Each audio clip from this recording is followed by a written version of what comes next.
ഇന്നത്തെ കഥയിലേക്ക് എല്ലാവർക്കും സ്വാഗതം. രാവിലെ എഴുന്നേറ്റിട്ട് രാധിക പുറത്തു വന്ന സമയത്ത് രഞ്ജുവിൻ്റെ മുറിയിൽ നിന്നും ഫാൻ്റെ ശബ്ദം കേൾക്കുകയാണ്. അതുകൊണ്ട് തന്നെ അതായത് രാധികയുടെ മുറിയിൽ നിന്നും.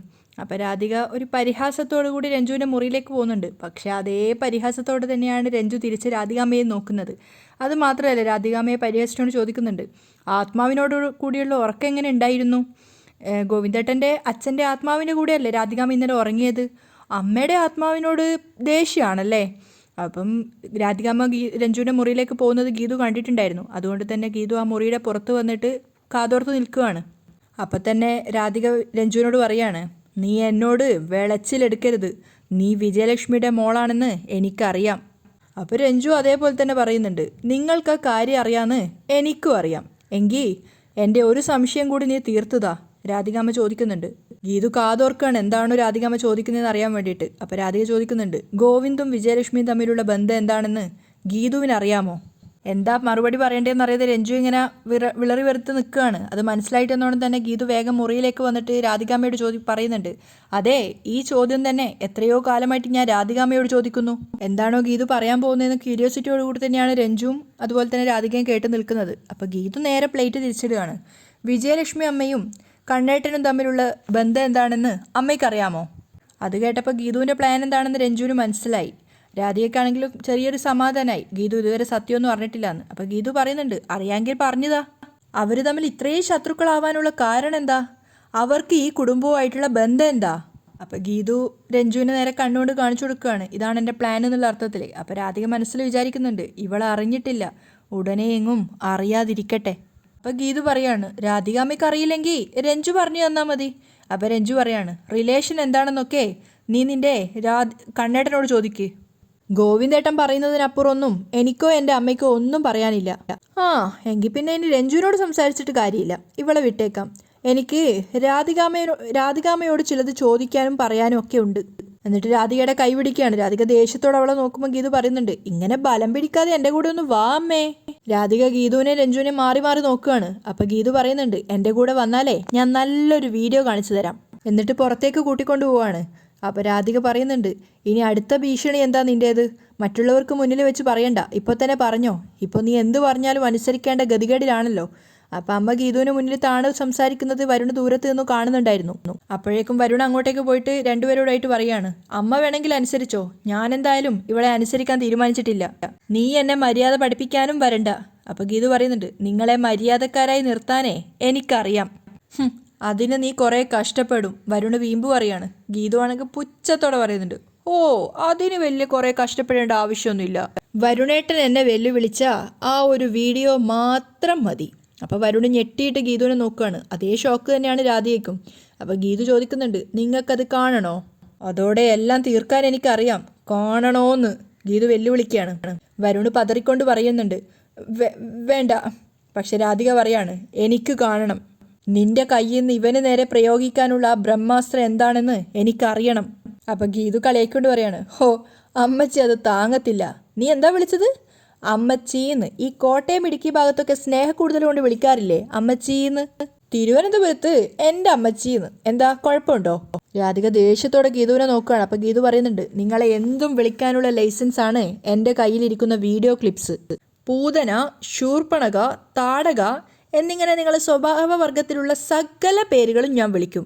മിണ്ടാതെ കേട്ട് നിന്നാ ഇവിടെ തന്നെ നിൽക്കാം. ഇനി ഭവതിയുടെ മകനെ കംസൻ, രാവണൻ, ബകാസുരൻ, അങ്ങനെ വായി തോന്നുന്നതൊക്കെ ഞാൻ വിളിക്കും. എന്നെ എന്തെങ്കിലും ചെയ്യോ? അപ്പോൾ വരുണ് പേടിയോടെ പറയാണ്, ഇല്ല, ഞാൻ വിളി കേൾക്കും. അത് കേട്ടപ്പോൾ ഗീതുവിന് ഒന്നുകൂടെ എൻജോയ് ആയിട്ട് തോന്നുകയാണ്. തനി രാവണ. വരുണ് എന്തോ ഓക്കെ കീപ് ഇറ്റ് അപ്പ്. അപ്പം രാധിക പറയുന്നുണ്ട്, നീ എന്തിനാ എന്നെയും കൂട്ടിക്കൊണ്ട് വന്നത്? നിന്റെ ആവശ്യം പറ. ശ്രദ്ധിച്ചു കേട്ടോ, രഞ്ജുവിൻ്റെ അസുഖത്തെക്കുറിച്ച് പറയാൻ രാധികാമ്മ കാഞ്ചനയെ ചട്ടം കെട്ടിവിട്ടു. അവരുടെ വിവരക്കേട് കൊണ്ട് അത് ചീറ്റിപ്പോയി. അതുകൊണ്ട് രോഗത്തെക്കുറിച്ച് ഡയറക്റ്റായിട്ട് പറയാൻ വേണ്ടിയിട്ടാ രാധികാമ്മ ഇപ്പം രഞ്ജുവിൻ്റെ മുറിയിലേക്ക് ചെന്നതെന്ന് എനിക്കറിയാം. ഇനി അങ്ങനെ ഒരു ശ്രമം നിങ്ങളുടെ ഭാഗത്തു നിന്നുണ്ടായാൽ, നിങ്ങളിലൂടെ മറ്റാരെങ്കിലും അത് നടത്തിയാൽ, എൻ്റെ കയ്യിലുള്ള വീഡിയോയെ ഞാൻ കണ്ണേടനെ കാണിക്കില്ല, പകരം സോഷ്യൽ മീഡിയ വഴി ലോകം മുഴുവൻ കാണിക്കും. അത് കേട്ടതും വരുണാണ് രാധികയേക്കാളും കൂടുതൽ ഞെട്ടുന്നത്. രണ്ടു പേർക്കും ലാസ്റ്റ് വാണിംഗ് കൊടുത്തിട്ടാണ് ഗീതു പോകുന്നത്. അപ്പൊ രാധിക പറയുന്നുണ്ട്, ഇപ്പൊ എന്നെക്കാളും കൂടുതൽ അവളെ പേടിക്കുന്നത് നീയാണ്. ഇത്രയേറെ ഭയക്കാൻ ആ വീഡിയോയിൽ നീ എന്താണ് പറഞ്ഞിരിക്കുന്നേ? അപ്പൊ വരുണ് പേടിയോടെയും പതറിക്കൊണ്ട് പറയാണ്, ഞാൻ എന്ത് പറയാനാ, അമ്മ ഇവിടെ ഉള്ളത് കൊണ്ട് മാത്രാ ഞാൻ അവളോട് തിരിച്ചൊന്നും പറയാത്തത്. അമ്മയ്ക്ക് വേണ്ടി മാത്രാ ഞാൻ അവളോട് ക്ഷമിക്കുന്നത്. അതിന്റെ നന്ദിയെങ്കിലും തിരിച്ചു കാണിക്ക് എന്നൊക്കെ പറഞ്ഞ് വേഗം രാധികയുടെ മുന്നിൽ നിന്ന് വരുൺ എസ്കേപ്പ് ആവുകയാണ്. ഗീതു പുറത്തേക്ക് വന്ന സമയത്ത് ഗോവിന്ദ് അവിടെ ഉണ്ടായിരുന്നു. അവള് ഗോവിന്ദിനോട് യാത്ര ചോദിക്കുകയാണ്, ഞാൻ ഹോസ്പിറ്റലിലേക്ക് പോവാണേ. അജാസ് വന്നോ? ഇല്ല, ഇന്ന് ഇക്ക വേറെന്തോ ഡ്യൂട്ടിയിലാണ്. അപ്പോൾ നീ എങ്ങനെ പോവും? എനിക്ക് സ്കൂട്ടർ ഉണ്ടല്ലോ എന്ന് പറഞ്ഞുകൊണ്ട് സ്കൂട്ടറിൽ കയറാൻ പോകുമ്പോഴേക്കും ഗോവിന്ദ് തടയാണ്. ഏയ് വേണ്ട വേണ്ട, നീ സ്കൂട്ടറിലൊന്നും പോകണ്ട, നീ കുറച്ചു നേരം വെയിറ്റ് ചെയ്യ്, ഞാൻ നിന്നെ കാറിൽ കൊണ്ടാക്കാം. ഏയ് അതിൻ്റെ ഒന്നും ഒരു ആവശ്യവുമില്ല, കൃത്യം 10 മണിക്ക് ചെല്ലണമെന്ന് ഡോക്ടർ പറഞ്ഞിട്ടുണ്ട് എന്ന് പറഞ്ഞിട്ട് ഗീതു താഴേക്ക് പോകുമ്പോഴേക്കും ഗോവിന്ദ് പിന്നാലെ പോയിട്ട് പറയുന്നുണ്ട്, ഗീതു നീ നിൽക്ക്, നിന്റെ ഈ യാത്ര കാറിലാണെങ്കിൽ എനിക്ക് യാതൊരു ടെൻഷനും ഇല്ലായിരുന്നു. പിന്നെ കാറിലെ യാത്ര സുഖമാണെന്ന് പറഞ്ഞിട്ട് എനിക്കൊരു കാറും വാങ്ങി തന്നു. ഞാൻ എൻ്റെ കഷ്ടകാലത്തിന് ബാംഗ്ലൂർ വരെ ഒന്ന് പോയി വന്നപ്പോഴേക്കും എൻ്റെ കാർ ഓഫീസിൽ കൊണ്ടിട്ടു. എന്നിട്ട് ആ കാറിന് പോ എന്ന് മന്ത്രം ചൊല്ലുന്നേ. അപ്പോൾ ഗോവിന്ദ് ചിരിച്ചുകൊണ്ട് പറയുന്നുണ്ട്, ഞാൻ ആ കാർ എടുത്ത് സർവീസ് ചെയ്ത് നിനക്ക് തരാം. അപ്പോൾ ഗീതു പറയാണ്, എന്തായാലും ഇപ്പോഴത്തെ ആവശ്യത്തിന് കാർ കിട്ടില്ലല്ലോ. അപ്പോൾ പിന്നെ വഴിമാറുമുണ്ടക്കൽ ശേഖരാ. എന്നിട്ട് ഗീതു തിരിച്ച് സ്കൂട്ടറിൻ്റെ മുകളിൽ കയറുകയാണ്. ഇതൊക്കെ മുകളിൽ നിന്ന് രാധിക കണ്ടു നിൽക്കുന്നുണ്ടായിരുന്നു. അപ്പോൾ ഗോവിന്ദ് പ്രണയത്തോടെ ഗീതുവിനോട് പറയാണ്, എന്തായാലും അവിടെ ചെന്നാൽ വിളിക്കണം. എന്തിനാ? അവിടെ ചെന്നൊന്ന് ഉറപ്പിക്കാനോ? എൻ്റെ കണ്ണേട്ടാ, എന്നെ ഒരു ചേതൻ ഗ്രൂപ്പ് ഒന്നും ചെയ്യില്ല. അവരെയൊക്കെ അജാസിക്ക വിരട്ടി നിർത്തിയിരിക്കുക. എന്നാലും ഗോവിന്ദ് പറയുന്നുണ്ട്, കൂടുതലൊന്നും പറയണ്ട, വൈകിട്ട് കാണാം, ബൈ. ഗീതു സ്കൂട്ടർ എടുത്തപ്പോൾ തന്നെ കുറച്ച് പെട്ടെന്ന് പ്രതീക്ഷിക്കാതെ മുന്നോട്ടേക്ക് പോയി. അപ്പോൾ തന്നെ ഗോവിന്ദ് വന്നിട്ട് പറയുന്നുണ്ട്, കണ്ടോ ഇതിലാരോ എന്തോ കൃത്രിമം കാണിച്ചു വെച്ചിട്ടുണ്ട്, നീ ഇറങ്ങിയേ എന്നൊക്കെ പറയുമ്പോഴേക്കും ഗീതു പറയുന്നുണ്ട്, ഒന്നുമില്ല, വണ്ടി സ്റ്റാർട്ട് ചെയ്തപ്പോൾ ഒന്ന് ജമ്പ് ചെയ്തു, അത്രേ ഉള്ളൂ. അല്ല ഗീതു, ഇത് ചേതൻ ഗ്രൂപ്പ് എന്ന് പറയുമ്പോഴേക്കും ഗീതു ഗോവിന്ദിന്റെ വായ പൊത്തിപ്പിടിക്കുകയാണ്. ഇനി ആ പേര് മിണ്ടിപ്പോവരുത്. അതിനുശേഷം ഗോവിന്ദിനോട് സ്നേഹത്തോടെ യാത്ര തിരിച്ച് അവൾ പോവാണ്. അപ്പോഴും ഗോവിന്ദിന് ടെൻഷൻ ആവുന്നുണ്ട്. ഗീതു ആക്സിലേറ്റർ പതിയെ കൊടുത്താൽ മതി, ഞാൻ ശ്രദ്ധിച്ചോളാം ഗോവിന്ദേട്ടാ എന്നൊക്കെ പറഞ്ഞുകൊണ്ട് ഗീതു പോവാണ്. അപ്പോൾ ഗോവിന്ദ് വിചാരിക്കുകയാണ്, ഇന്ന് തന്നെ അവളുടെ കാർ ശരിയാക്കി എടുക്കണം. സ്കൂട്ടർ ഭയങ്കര റിസ്ക്കാണ്. അതേസമയം രാധികയുടെ ഫോണിലേക്ക് ഒരു നമ്പറിൽ നിന്ന് കോൾ വരുന്നുണ്ടായിരുന്നു. അറിയാത്ത നമ്പറായതുകൊണ്ട് സംശയത്തോടെയാണ് രാധിക കോൾ അറ്റൻഡ് ചെയ്യുന്നത്. കോൾ എടുത്തതും മറുതലക്കൽ നിന്നുള്ള സംസാരം, ഹലോ, അനാർക്കലിയ. അത് കേട്ടതും രാധിക ശരിക്കും ഷോക്കാവുകയാണ്. രാധിക ആകെ മൊത്തം വേർത്ത് പോയിട്ടുണ്ടായിരുന്നു പേടികൊണ്ട്. ആ സമയത്ത് അനാർക്കലി പറയാണ്, ജയിൽ വാർഡൻ്റെ ഫോണിൽ നിന്നാണ് വിളിക്കുന്നത്, എൻ്റെ ശിക്ഷയുടെ കാലാവധി കഴിയുകയാണ്. രാധിക ശരിക്കും പേടികൊണ്ട് വിചാരിക്കുന്നുണ്ട്, അവൾ പുറത്തിറങ്ങിയാൽ. അപ്പം അനാർക്കലി പറയാണ്, പുറത്തിറങ്ങിയാൽ ഉറക്കലെ തമ്പുരാട്ടിയെ എനിക്കൊന്ന് കാണണം. അപ്പം രാധിക ചോദിക്കുകയാണ്, നീ എന്തിനാ എന്നെ കാണുന്നത്? എൻ്റെ ജീവിതം തകർത്ത 2 പേരിൽ ഒരാൾ നീ ആയതുകൊണ്ട്. അനാർക്കലി വെറുപ്പോടെയും ദേഷ്യത്തോടെയാണ് സംസാരിക്കുന്നത്. രാധിക ശരിക്കും ഷോക്കാവുകയാണ്. അപ്പം അനാർക്കലി പറയുന്നുണ്ട്, നീ എനിക്ക് തന്ന വീഴ്ചകളാണ് ഇപ്പോഴത്തെ എൻ്റെ കാഴ്ച. നീ എപ്പോൾ വരുമെന്ന് പറ.